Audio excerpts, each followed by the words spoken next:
been a royal pain, as you all know, with COVID. You know, at one point we were even wondering if we're going to be able to have it here at Occoquan Springs, City Park, or we even considered actually having to start at Staples. I mean, we were that concerned at one time, but our determination was we were going to have the Texas Water Safari no matter what. And then it started raining. And kept raining. And kept raining. And fortunately, most of those rains all occurred on the lower river, so we didn't have a huge slug of water coming out of the Blanco, which was going to really keep things in flood stage for a long time. Take it out. And it looks like we're going to have the Texas Water Safari. Before we get started on this, on the race briefing itself, every year I'd like to mention the people that we've lost, passed away, or deceased since the last race 2 years ago. Those racers, this race meant a lot to them as much as it does to us. Those racers are Bucky Chatham, Rachel Ewins, John Smitty Smith, Terry Alford, and Mike Shively. Kate Tartt once said it best. She said, there is family you were born with, and there is family that you create. And the Texas Water Safari is a tight-knit family, and it's one I'm really proud to be a part of. Instead of saying a prayer, I came across a poem that really epitomizes the race and the racers and the people, and I'd like to read that to you. It's called Invictus. It's a poem that focuses on the spirit of the race and its racers. Out of the night that covers me, black as the pole from pole to pole, I thank whatever gods may be for my unconquerable soul. In the fell clutch of circumstance, I have not winced nor cried aloud. Under the bludgeonings of chance, my head is bloody but unbowed. Beyond this place of wrath and tears looms but the horror of the shade, and yet the menace of the years finds and shall find me unafraid. It matters not how strait the gate, how charged with punishment the scroll. I am the master of my fate. I am the captain of my soul. And I'm sure those 5 deceased paddlers, racers, souls will be with us all this weekend. But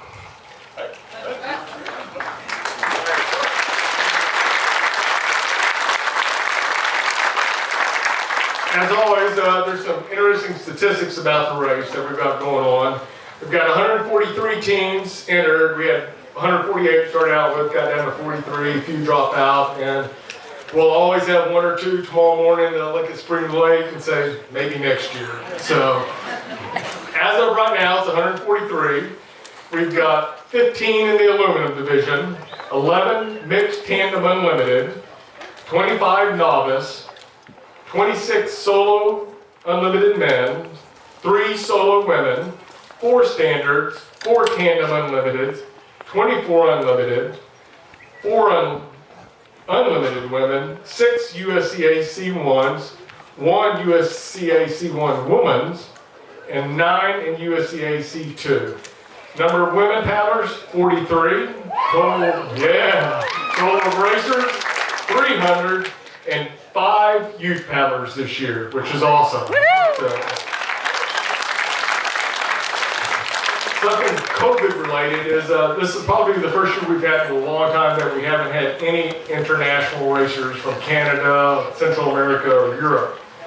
But we do have 9 states represented this year: Tennessee, Massachusetts, Louisiana, Oklahoma, Missouri, Alabama, Florida, Kansas, and Virginia. So welcome to Texas.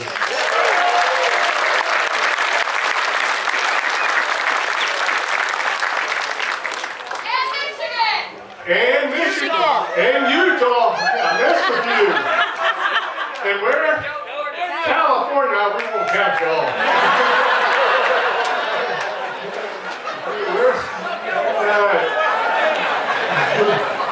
All right.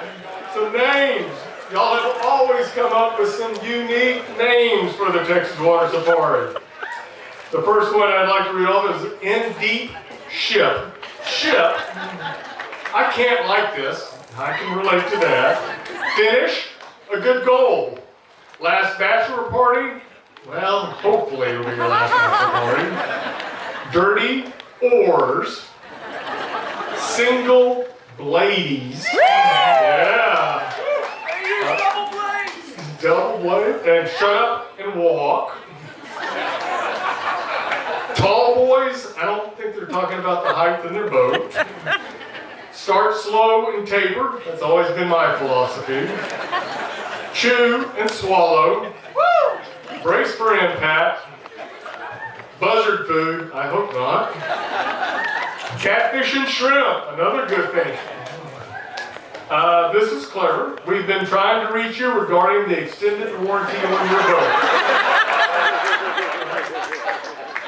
The damn sons of Ateen. Yeah. Sunday hurts. Time well wasted. Try to explain that to my wife. And my favorite, COVID, the grassy knoll of 2020.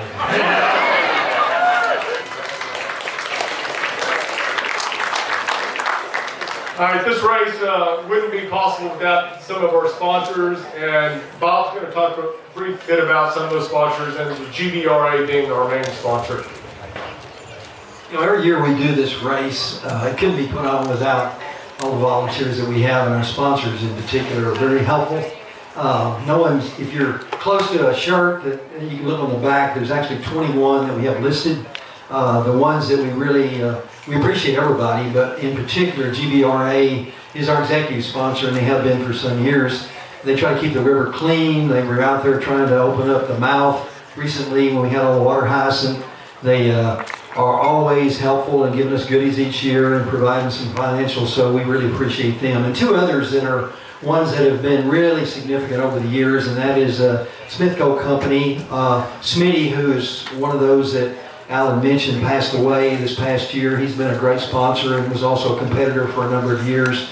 And also the City of Junction, and back here in the back corner is a little bit about their race. And Hoyt, where are you at? I know I saw you. Okay, over this guy, if you want to know about his race, August 21, it's about 30 miles, and he can give you more information about them. But we really appreciate them, and thank all of our sponsors. And by the way, there's about 7 or 8 of those that are listed on the back of the shirt that are racing today, so we appreciate them too. Alan?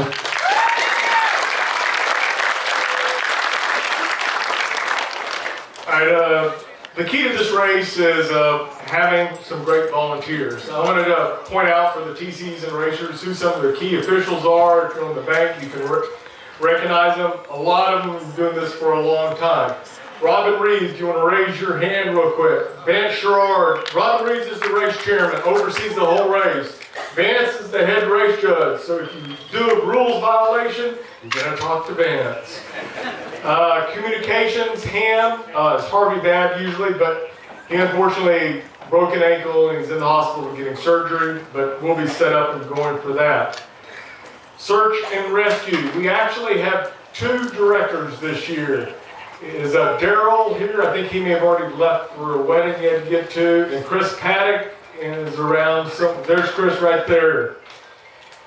We have a search team this year, and this is a pitch to all of y'all, because the search team basically will be going out wearing Depends, mixing Metamucil in a jug, and eating baby food for food. So we're getting a little long in tooth. So any of y'all who aren't racing or doing something next year, we would love to have you volunteer to be a search team. So this year it consists of myself, Jerry Cochran, Fred Miner, Sammy Prohaska, and Bob Spain. So we'll be doing the searches, so do us a favor, if you're gonna wrap a boat, do it in daylight. And that's something I do want to mention on searches. We only rescue people, we don't rescue boats. So on the lower river, below Victoria, helping out with bay rescues this year is he'll be stationed at the saltwater barrier, primarily patrolling up to Alligator Lake and to the mouth of the bay. Is Robert Ewens. He'll have a large John boat that can be up there. Robert, you want to raise your hand so they see it? Swiftwater Rescue, we'll have a couple of folks at Palmetto, or one. Race officials, as always, stand by. You'll see him at Gonzales Dam on River Left. Will be Kevin Bradley. I don't know if Kevin's still around. There he is. They'll go over it in more detail, but Gonzales Dam, if you have not heard, is a mandatory portage River Left. So, and Jay will go over that more in his talk on the race. Sweeps judge, Mary Wilson. If you see Mary Wilson, she brings up the rear of the pack. You need to paddle faster. Jeff Snyder, spot tracker. Do you have an issue with spots? Anything like that? He also has Henry McCready. I don't know if you're still around, but Henry's job is going to be to chase down boats that do not have a functioning spot working. So it's really important to get the spots going, but not only from a search and rescue standpoint, and team captains know where your teams are. A lot of people follow this race now on the website. It's really gaining a lot of coverage, and people, they start watching the Unlimited race or the USC 2 race, and they get excited and they like watching. They'll find a cool name and they'll follow that name down the river. So it's really taking on a life of its own. Social media, I think everybody knows Patty Geisinger. Patty's around. She's the head of social media, and it's just awesome. She's got Sandy Gonley helping her, Kate Tart, Jill Holder. They're all going to be out and about. And really cool, we also had Ashley Landis, who's photographed the race for a long time. She flew out from LA. And then we have another photographer, Eric Schlegel, who's going to join us as well. So we're going to have plenty of coverage for this race, which is awesome.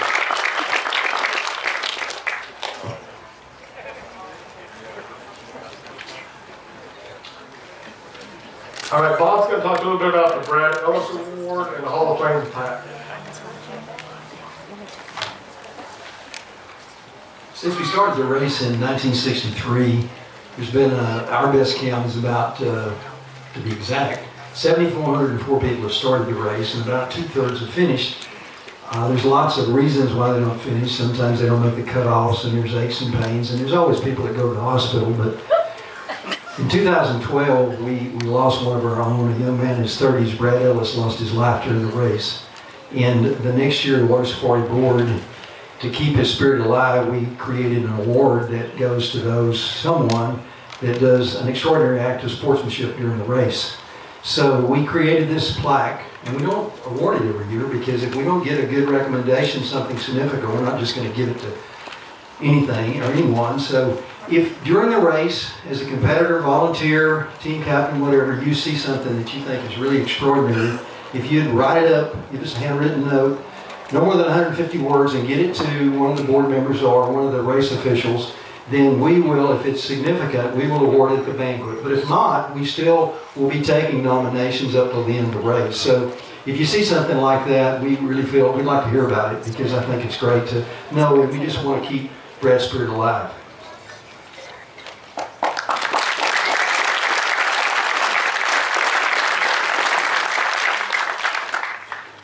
Every year we award, we started in 2012 with what we call the Water Sport Hall of Fame. And this plaque you see here, shaped like Texas, we started out with 50 people on the 50th year of the race in 2012. Well, it's grown quite a bit. And there's multiples on there because some people have moved up from 10 to 20 to 30. And of course, you'll never guess who has 40-something that's in the building. So, but we won an award today. We've got some new people that we've got several that made their 10 and then one that made 20. And so we'd like to recognize them right now. And I'll just, in no particular order, I'll name those and ask them to come up and receive their award.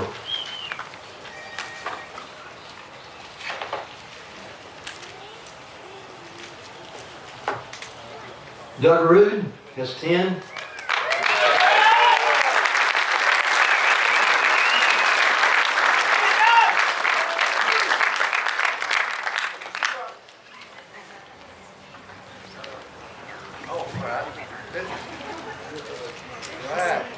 Michael Mike Martin has 10.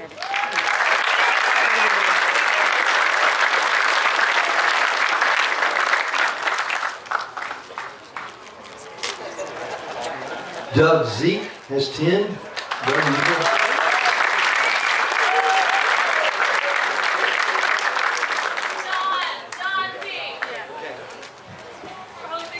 Sorry, it was Don. Okay, Don. Is he here? If not, we'll get it to him. Okay, thanks. John Qualls. John is here somewhere. He said he may not be around as close. We'll get it to him later on. Chad Keith. All right, Chad. He's got something.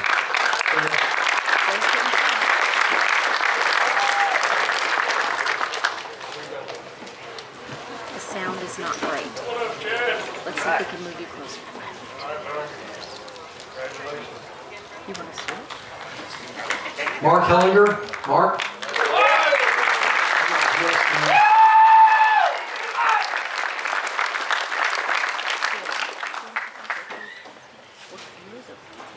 Kareem Aziz. Kareem.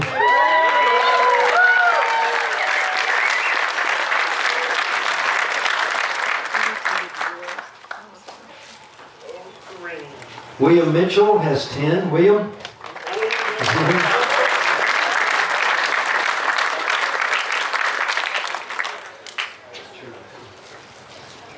Andrew Stevens, I haven't seen Andrew. Is he here today? Andrew? Last but not least, Wes Hanson has 20.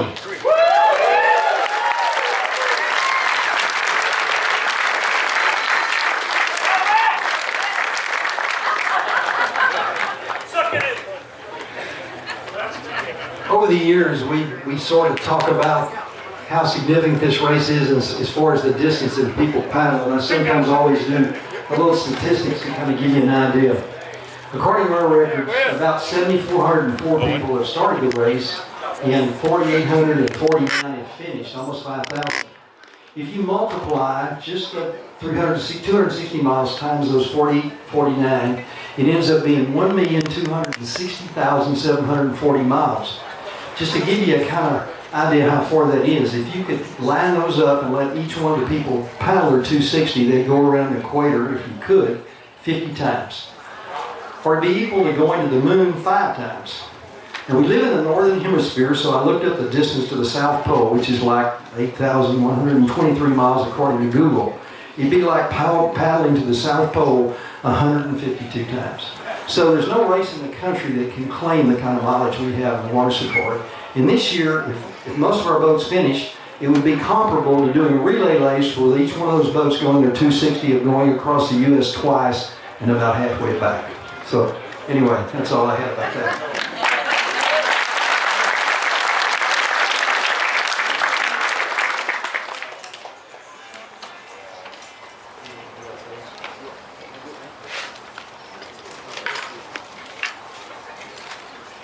Each year we recognize a few volunteers that maybe over the years have done something significant for us, and it's been the case that we want to do this today. The first one I'd like to recognize and ask him to come up is Kevin Bradley.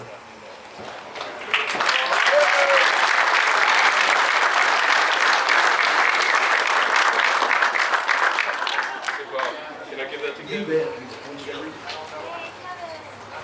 I asked Bob if I could give this to Kevin because 10 years ago, tomorrow night, Kevin called an ambulance for me at Gonzales Dam, so don't think that it's not important that he's there. In 1992, Kevin Bradley and his partner Zoltan Mraz won the aluminum class. While that was Kevin's last safari, he's continued to support the race as a volunteer and race official over the past 29 years. During this time, he has served as a landowner contact, assisted with rescues, monitored the portages at dams, thank you, tracked the boats down the river, and in his own words, I've done whatever is needed. Due to his many years of service to the Texas Water Safari, the world's toughest canoe race, the Safari Board would like to thank him with this paddle with our appreciation, presented this 11th day of June 2021 at the 58th Texas Water Safari.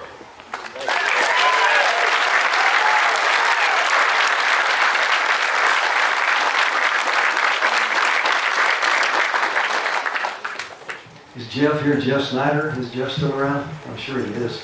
Come on up here.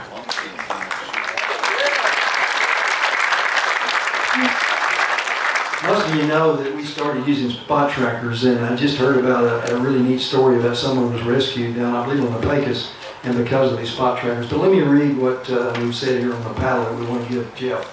In 2012, Jeff Snyder became the spot tracker director for the safari. During the race, he tracked the boats, and the following year, he developed a cell phone and computer application that used satellite technology and the global positioning system to track the boats during the race. His computer knowledge and programming skills have aided in the search and rescue of stranded teams and allowed the general public to follow their favorite teams on their home computers. Thanks, Jeff, for your support of the Texas Water Story over the past 10 years, presented this 11th day of June, 2021.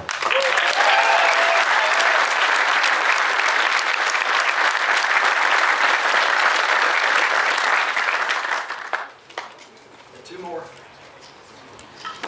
Mary Wilson, Mary Wilson. Come on up.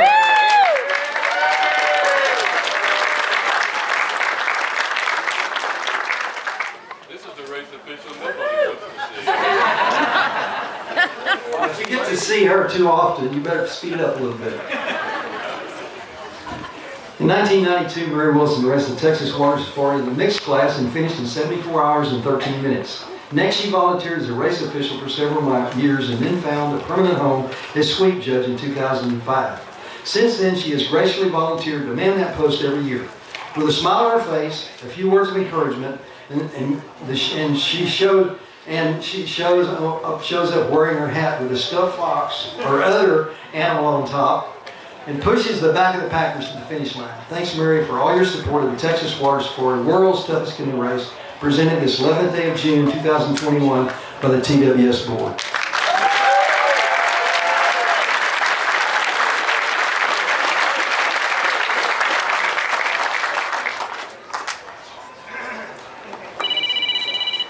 Last but not least, a few years ago, we started working closer with the Seadrift folks, the mayor, the city council, trying to establish a permanent home there and a date that we could work with, and also looking at the new interim site where we'll be finishing. And so we asked Ed Jones to be our liaison. Ed, are you here? Where's Ed? There he is.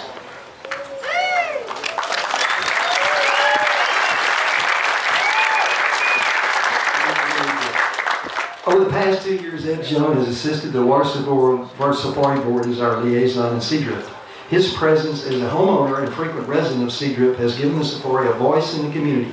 His attendance at city council meetings and dialogue with the mayor and county officials have garnered support for the race. His assistance in locating and making necessary arrangements for the 2021 finish at Swan Point are greatly appreciated. On behalf of the Texas Water Safari Board and all the competitors and safari fans, we want to thank you, Ed. Presented this 11th day of June, 2021.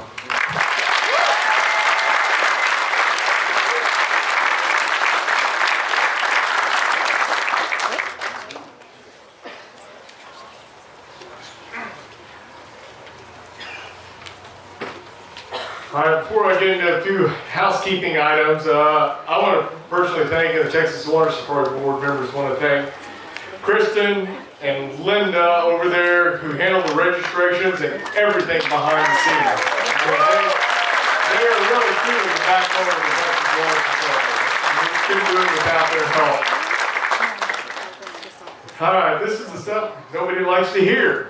I want to remind racers and their team captains that you enter the race at your own risk, and the Texas Water Safari Corporation, its race officials, checkpoint officials, and sponsors are not liable for accidents to personnel, meaning your health and safety, or damage to any property or equipment during the race. If you feel or have a medical emergency, call 911. Also notify the nearest checkpoint official or race official. If we launch a search boat, I want to remind folks we only rescue people, not boats. Secondly, make sure you know what row you're on. You should have a row list in your racer's packet, and the row numbers are marked along the bank on the river right. You can start putting in at 8 a.m. If you're still having issues with your spot, see Jeff Snyder. We'll get it worked out. You can leave your boat here overnight.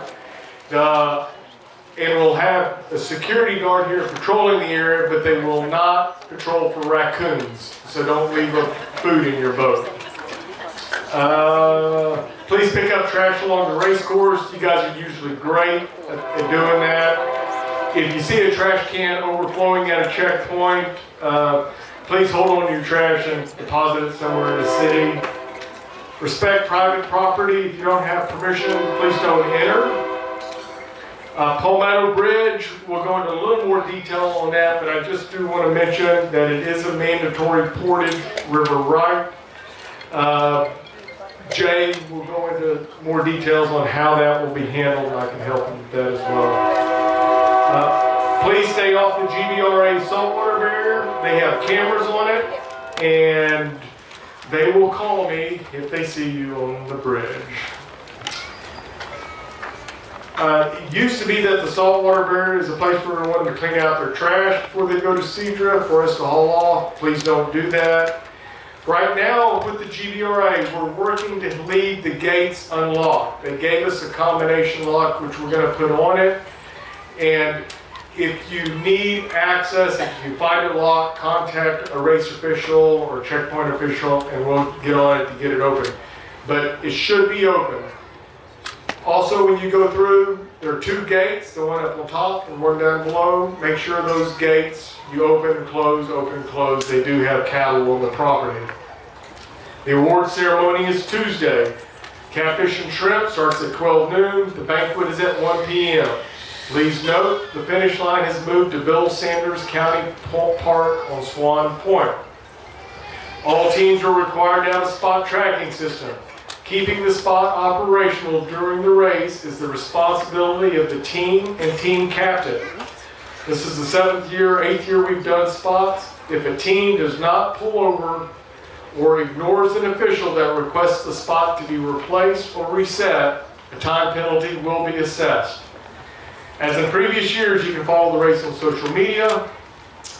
I also want to remind racers that 2-way cell phone communication is mandatory. So you need to have a way in your boat to communicate with somebody on land, preferably your team captain. Race course. It's been interesting. We have 11 checkpoints this year, the first being Staples and the last being Cedra. All cutoffs and deadlines must be met, which should not be an issue this year at this water level. All checkpoints, going over checkpoints, as of right now, all checkpoints leading up to Victoria City Park are open with no restrictions. Okay. After Victoria City Park, the next checkpoint being Swinging Bridge, that's going to be day to day. As of right now, what we're going to do, we're going to allow 1 vehicle per team in to the checkpoint at Swinging Bridge.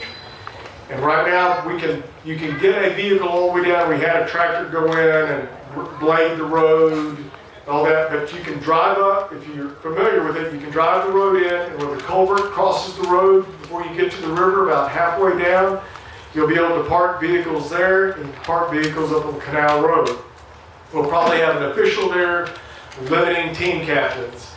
Once you get in, you need to stay on the road, and there will be some limited parking down along the checkpoint for handing off to your teams. And that was today. Okay. Our hope is by Sunday, and especially by Monday, it's dried out enough, we can just open it up more and more and more.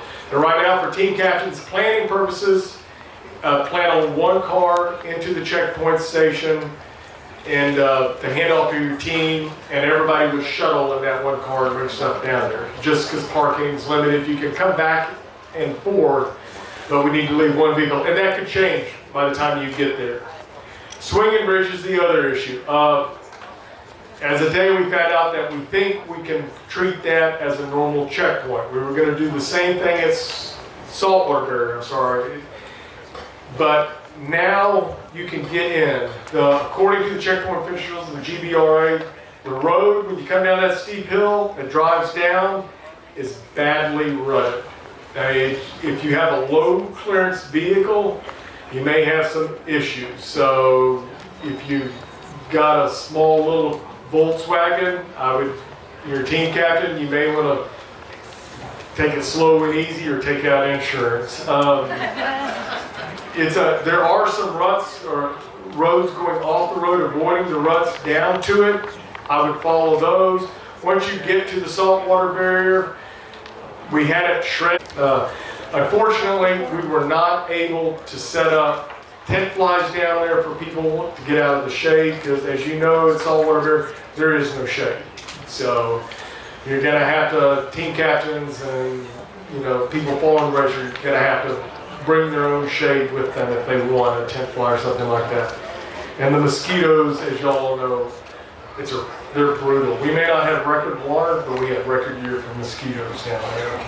So, I also want to let people know a little further upstream, where we start the River Marathon, the River Haven Park is off limits. They have it pretty much full right now, the residents living there, and they get very upset with people coming in at all hours throughout the night to hand off to their team. So if you're planning a water handoff at River Haven, you need to rethink that and pick another spot. It's actually private property.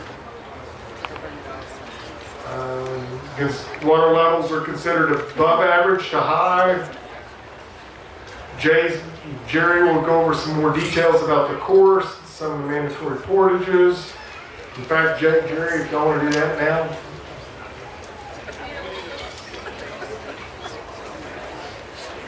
All right, I guess first thing I want to go over real quick is about the shuttle and the parking in the morning. It's going to be, crowded as usual, so if you're not dropping off or bringing somebody, please use the shuttle because there's just not going to be much here to park in. So if you'll do that, we'd appreciate it. Also want to thank Texas State, and there's about 5 or 6 departments that have to be coordinated for us to be able to start on the lake and all the grounds and everything we use. And I really want to thank Miranda and all the people here at the Meadows Center for all their help and everything they do.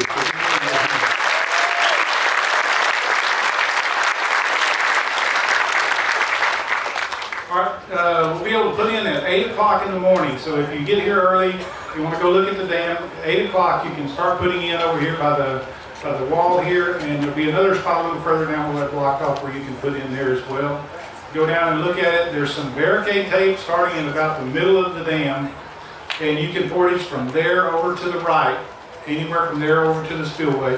There'll be a couple of officials there that if you try to take out up there, they're going to tell you to go back and stay. It's pretty obvious. You're not going to want to go to the left. There's some rides and some other issues over there. So that left spillway as you're going downstream is off limits. So also, last year we had it open and we've had it before.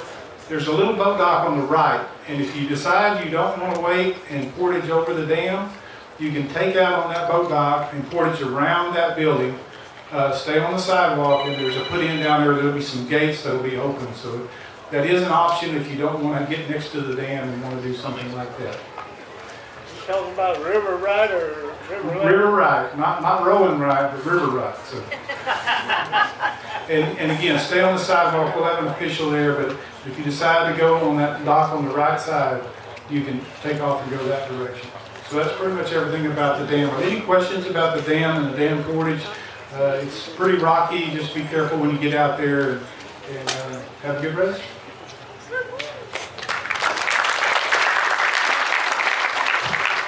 All right, real happy to see you guys. It's been a long 2 years. All right, so Jerry got you over the dam. I'll get you the rest of the way. Well, you're going to have to get yourself the rest of the way. So Rio Vista, when you get down there, have a plan, for heaven's sake. It's going to be crowded. Lots of people always hang out there. Just because you're racing doesn't give you the right of way to take them out and put them out of your way. So carefully, grasshoppers, carefully. When you get down to Thompson's Island, you can portage right. You can attempt to go through the middle. Yeah, you can't go through the race anymore. But you have to go under the road bridge. Very important. Now, when you read the course description, it says the only 2 dams that can be run are Rio Vista and Saltwater Barrier. And sometimes we use the word mandatory portage. Every dam is a mandatory portage. Sometimes we mandatory give you what the route is through the portage. Okay, are we clear on that? None of them are runnable. Don't get the Cummins Dam because you saw a YouTube video and think, I can run this too because I've helped pull bodies out of there and it's not a good time and I'm not going to stop to pull yours out. I mean, maybe Chris Stevenson, I'd pull his body out. But that's about it. Thank you, Jay. Yeah, I'm there for you, brother. So, When you get to the confluence of the San Marcos River and the Blanco, for God's sake, turn right. You all laugh, but it's amazing with what frequency somebody manages to turn left. So please say that again for all of For the all of interest, those but yes, in please. social media world, Yes. they're fanning their phones. That's really kind of funny to It's me. hot. It's hot. Turn right when you get to the confluence of the Blanco River. If it looks like a big creek with water coming in, you don't turn left and go up it. So then you're going to come around, you're going to get to Cummins Dam. You can portage it left, you can portage it right, you can portage it center, but you must portage it. I do not recommend the Jason Cade portage method. If you know, you know. So from there, you're going to get down to Westfield Road, another place. I don't suggest going there. You're going to do it anyway, but I don't suggest going there. It's a one-lane bridge, and people are nuts.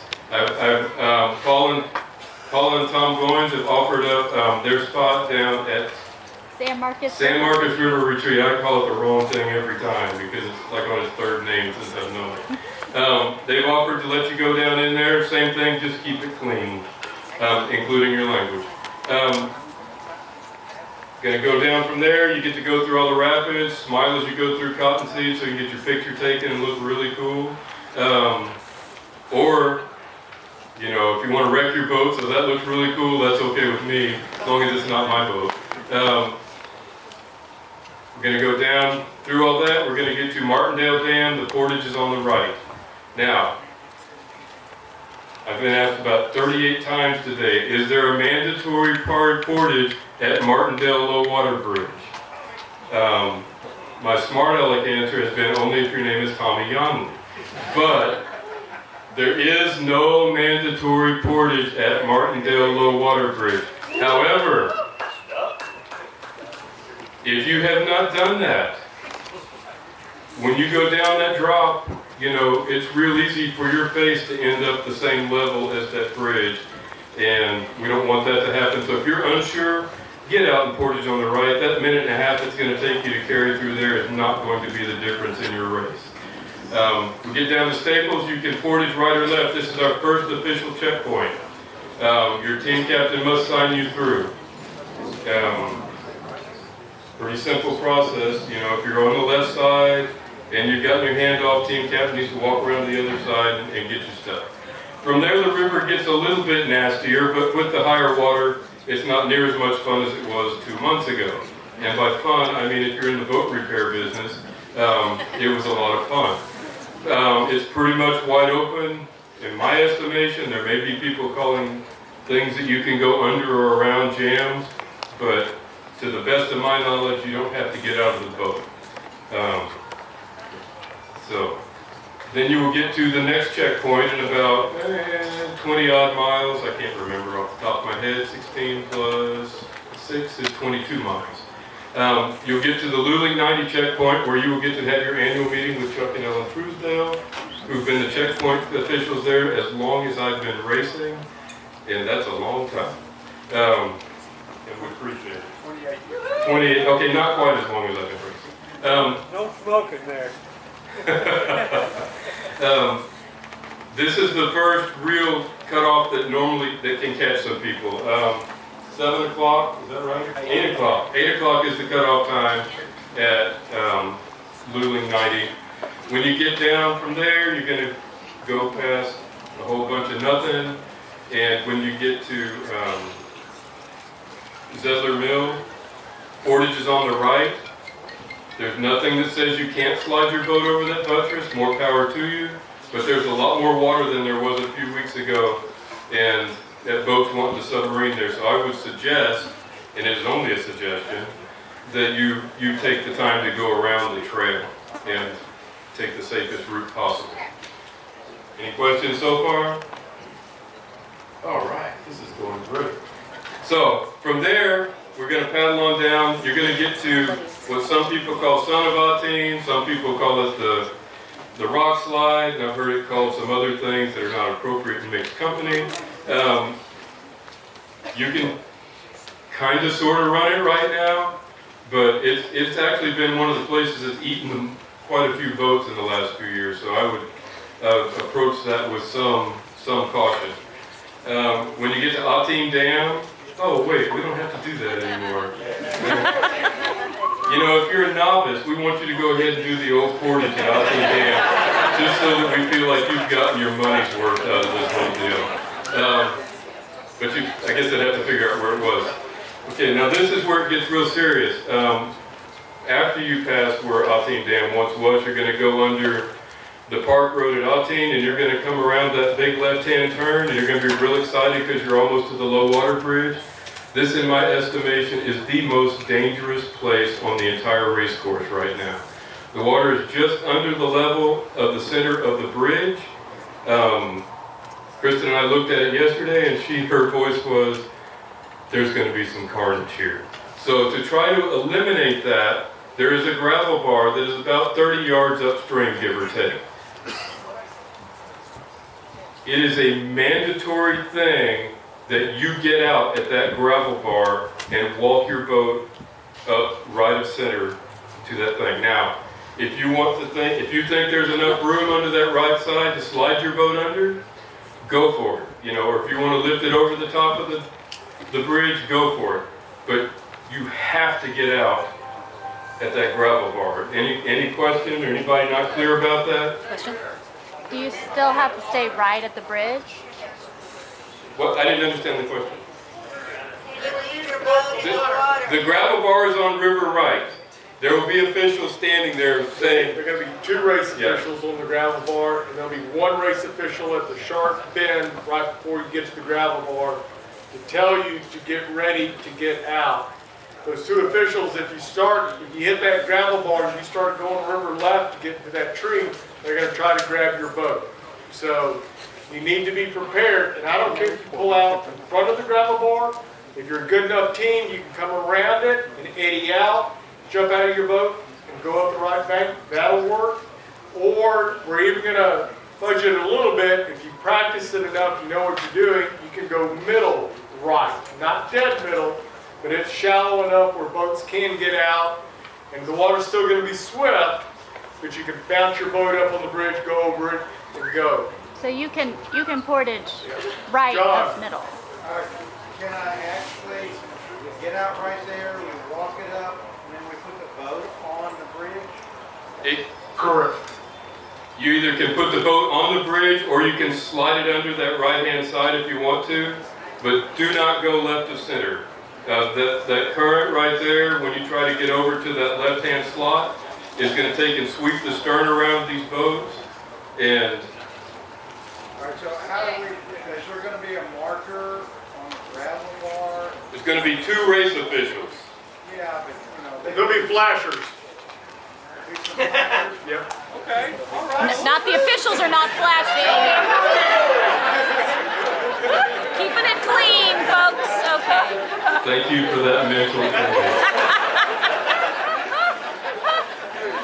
You're Okay. going to have to postpone the start till Sunday so I can get some mental health stuff. What's that? You can do a handoff on the bridge. If you were as smart as my team captain is, you would have one that coincides with that mandatory get out and portage. Not cluttering up the bridge. But we don't want to clutter up the bridge. I mean, man, I'm not going to name names, but one of my really good friends almost went under that thing a few years ago, and every time I see that piece of video, it scares hell out of me. And so we don't want that to be any of you. And that's one thing the checkpoint official is going to require and enforce is it's not a place to eat, clean your boats. Well, clean your boats, that's okay, but to hang out on the bridge. If you're gonna sleep, because there's a nice sleeping areas up on either side, you're gonna be asked to get out of your boat, drag it up to the sides of the walkway going down, or maybe even further up. The park rangers require us to keep it open so they can get emergency vehicles down. So we're going to be, so once you hit the bridge, you know, the least amount of time you stay there, the better. So, any other questions about Ateen? No. You mean Palmetto. Palmetto. You said Palmetto. our team. technically the Ottawa Low Water Bridge, although I guess it's Palmetto State Park, Low Water Bridge. Get out 30 yards upstream where the race officials are, walk your boat down, go over, under, whatever you care to do, but you've got a portage right of center. Clear as mud? Perfect. All right, from there we're gonna just blast off down to Gonzales. Again, there were some really great log jams in there, and they seem to have gone away, although the water keeps dropping, so there could be something lurking under there. I hope so. When you get to Gonzales Dam, I want to be very clear. It is a mandatory left-hand portage. The takeout, I mean, you don't have to take out at the dock, but that would probably be the easiest thing. You can go up that muddy hill, and you're going to go up past the power plant through the gate. If you did the night race, you've already done this for the most part. I know, although some people went right and nearly beat us. I guess Jason and Champ did beat us. That hurts. Mandatory left. Kevin will be there. If you're going to do your handoff there, that's perfectly cool. But your team captain has to remember this very important fact.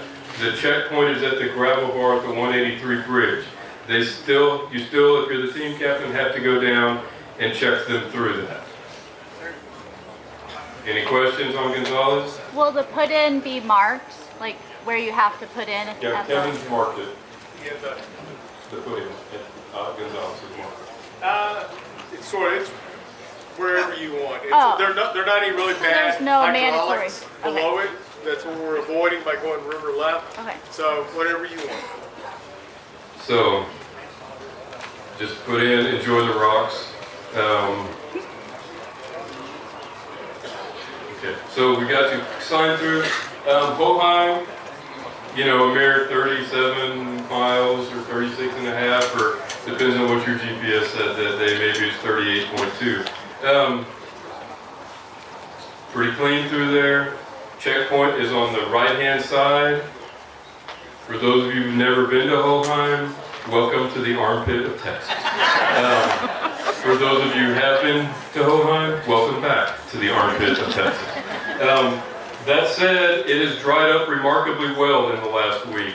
I would still suggest that you park up on the road. It's just, there's a big muddy strip through the middle of it. You know, you certainly need a high clearance vehicle at the very least if you're going to drive down there. Spelt showing his age said he couldn't drive his Yugo down there. So just bear that in mind. You know, one of the things that's important for you running the bank, and I'll say this, I worry more about the people running the banks than I do the people in the river, because we're sleepy in the river, but we're not going 70 miles an hour down Highway 183 or Highway 87. I know nobody ever goes faster than that because that's what the signs say. So you be careful. Always give yourself an easy way to get out. You know, there's nothing worse than being a team that's planning to sleep at say, Boheim. I don't understand that, but it happens. And somebody's gotten their vehicle stuck, and there's all that racket going on. Just not a good time. All right. So from there, we go 25-ish miles down to the Highway 766. More commonly known as Cheapside Checkpoint. Again, river right. The top is pretty nice. The boat ramp where most of us have done our handoffs is a muddy mess.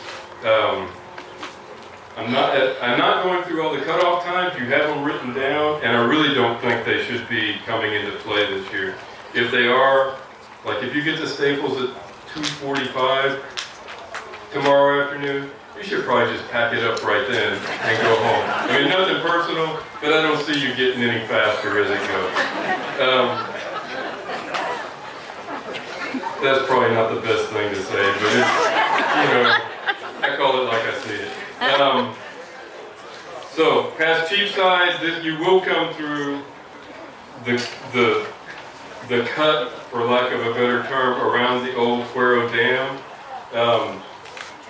It's its usual kind of loggy self, but there is a clean route through it. No big deal. You're going to go past then what Linda Cochran always calls the Peacock Bridge, although there hasn't been any peacocks there in a long time. Or Old San Antonio Road. You know, if your team can get there and take some pictures of you, that's cool, because that is the single fastest strip of the entire Guadalupe River. And so you really look like you're going fast, even if you're not. So then you get to 236, the checkpoint, left-hand side, same thing. The river's dropping rapidly, it's pretty muddy. Sign them through, get your stuff, rock and roll, get on out of there. Alan just mentioned that we've got word that River Haven is off limits, where we started the prelim. And so that's why we're here right now, because I mean, I didn't know it was off limits myself, and now I've got to rework my handoffs. So are we clear on River Haven? Do not off go there. limits. Do not That go. doesn't mean maybe me, or I know somebody. It means it's off limits. Clear? All right. I like to be the bad guy. Comes with my cranky nature. So we leave River Haven that you didn't get to go to. You go past Thomaston. You get to go past all the nursery rapids. If you wipe out at De Leon Rapid, or what most people call Nursery Rapid, it's real bad. Just walk back upstream, it's about 100 yards, and go to Vance's place, so we don't have to go looking for you. Make life a lot easier. Although it'd be real hard to wipe out there right now. It's pretty much washed out. Nursery Bridge, you're gonna get there 447. Go on, you're gonna make that big left turn, and I guarantee you, there won't be any wind in your face. You'll enjoy it. It'll be mid-afternoon. It's kind of like having your hair dryer out. It'll do good for you. Get to Victoria boat ramp. They are in the process right now of cleaning it off, because it's just dropped low enough. Be patient. If they've decided during the race that for some reason they don't want vehicles going down there, but you might have to walk. So it's always important. This is always important to check as a team captain when you get there. The check-in signs, where we sign everybody through, because that's a lot of times where any changes will be posted. And you're responsible to relay that information to your team. So right now, as far as we know, Victoria Boat Ramp is as normal, but if they run into any issues cleaning it off, then it may be that you have to walk your stuff down there. Then you get to zip through Victoria. Is the power plant back on? I can't remember. You get that nice roar. Get to, if you're old enough, Loop 175. If you're not, Highway 59. From Highway 59 to Swinging Bridge, it's a good time. If you need to entertain yourself, I tell people all the time, just count all your turns. You should come up with 105. If your number's off, you might want to paddle back upstream to check. So get to Swinging Bridge. We've talked about, Alan talked about the getting in and out there. You're going to have to do whatever the situation is when you get there. So it may be that if you're a team that's not getting there till Monday afternoon, it may be a whole different situation as far as driving in than it is for the teams that are going to get there Sunday afternoon. So just, again, be patient with the situation. All of that land down there is either owned by Victoria Port Authority or it's privately owned. So if you don't have express permission, and I would even go so far as to say written permission, to be driving down through there and going to the river to meet your team, don't do it. Those people get pretty warm, and then I have to talk to them on the phone. It's not always a good time. So you've got the Swinging Bridge, and now you're in Hallucination Alley. There's log jams. They're back, and thank goodness GBRA hasn't cleaned those out, because if you've taken the time to go down there and learn your way through it, then you have an advantage on your competition. If you haven't taken the time to go down there and learn it, we'll see you sometime. I mean, we'll follow your spot tracker as you make the turns and the loops and all that stuff. Nothing off limits down there. I mean, Blue Bayou's off limits, but that's before you get down there. So there's big jams. My guesstimation would be that Alligator Lake is probably where you can paddle through it. But it's also, for those of you who've never been there before, it's kind of like the Hotel California. You can check in anytime you like, but you can't ever leave. And that's generally what happens. People find their way into the lake and then they can't figure out how the devil to get out. So that's pretty simple, pretty straightforward. No, it's not straightforward and it's not simple. It's pretty complicated right now. But there's been enough people down there that there's pretty much, you know, if you follow the trail, you're probably going to get where you need to go. So you finally found your way out of Alligator Lake, or you were one of the smart ones that just turned left, and if you went through the 3 o'clock cut and got back to the river, or you're one of the really smart ones that carried around the Jeep trail on the left, you find yourself past all that and on your way down the saltwater barrier. And again, Alan spoke to the team captains on what needs to happen as far as access there. Again, it's changing conditions. As of right now, you know, make sure you shut the gates behind you. Please stay off of the saltwater barrier. I can't say that enough times because it's amazing that there's always somebody up there. It's like, we told you not to be there. And that's a liability thing for them, and they take it really seriously. There is no mandatory portage at the saltwater barrier. It's been staying wide open. You know, that said, stuff's dropping, so stuff's breaking loose and going, and we could get there and find out tomorrow that there's a bunch of stuff piled up there, and they'll call for a mandatory portage. But as of right now, you can run right through it. Get that fast 3-mile stretch down to Calhoun's or to Highway 35 bridge. If you're really bored, you can look up there and see where Tom Goines rode on it in 1970 something. But you have to really crawl up in there to find it. Oxshire did too, for that matter. Now, while I was personally disappointed that he did this, Robert Ewens cleaned out the entire Guadalupe River, because I think if you don't have to do it the hard way, you shouldn't have done it in the first place. And I think if somebody told you about it, then that's even worse. But he did it, he put it out there, the Guadalupe River.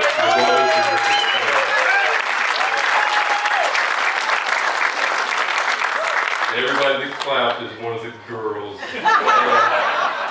Just saying. Because you should have gone and learned it yourself. There you go. I'm of an age where, you know, that's still probably not something I should say, but talk to my lawyer, Stevenson. Is that okay? Here, quick. All right. So the wooden bridge, sadly, is no longer wooden. It was one of the big shocks of my life. The last really cool bridge on the river is now just another standard concrete POS with, you know, rails on it kind of bridge. So maybe it's time to retire.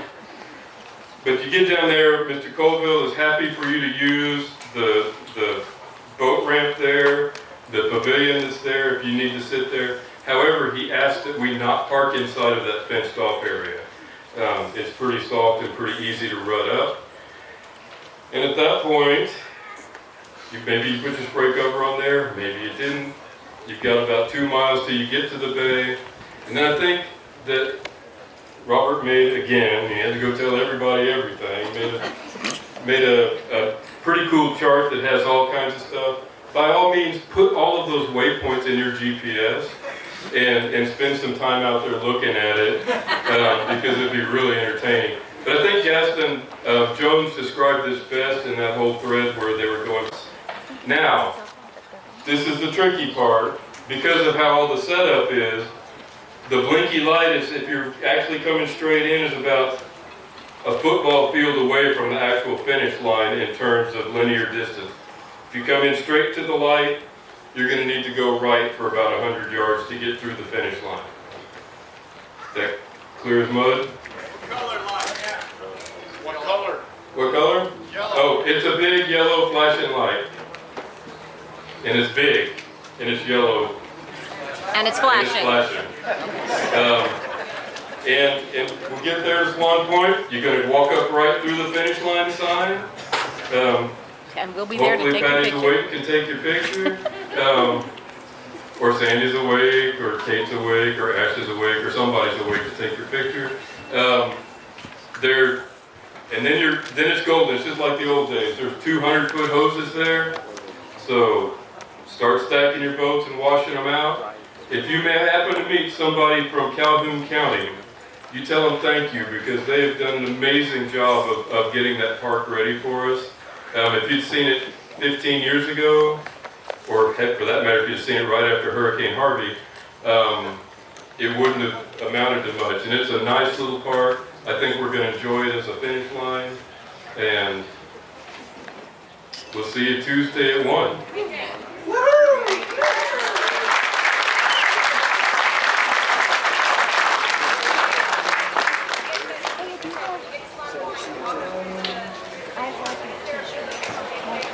Yeah, there's actually going to be 2 orange buoys on either side of the county cut a ramp down through there, and the buoys will be on either side of that.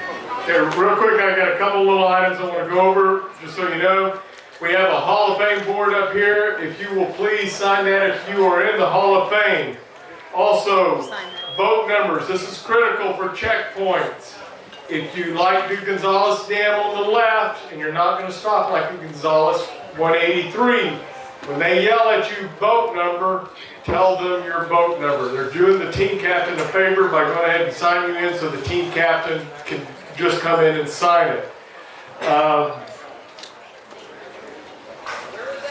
That's everywhere. That's at any checkpoint.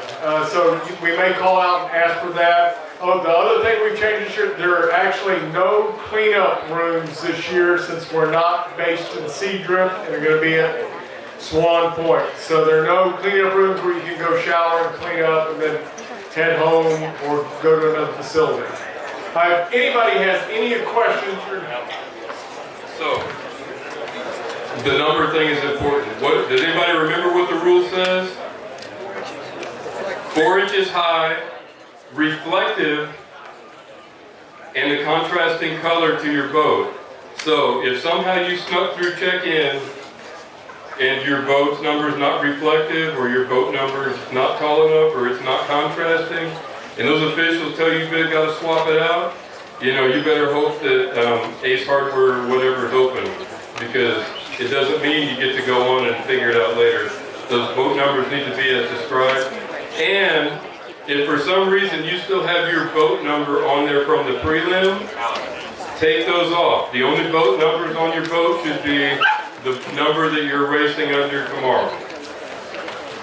all right, that wraps it up. Everybody's going to have a great race. See you all in Seadrift.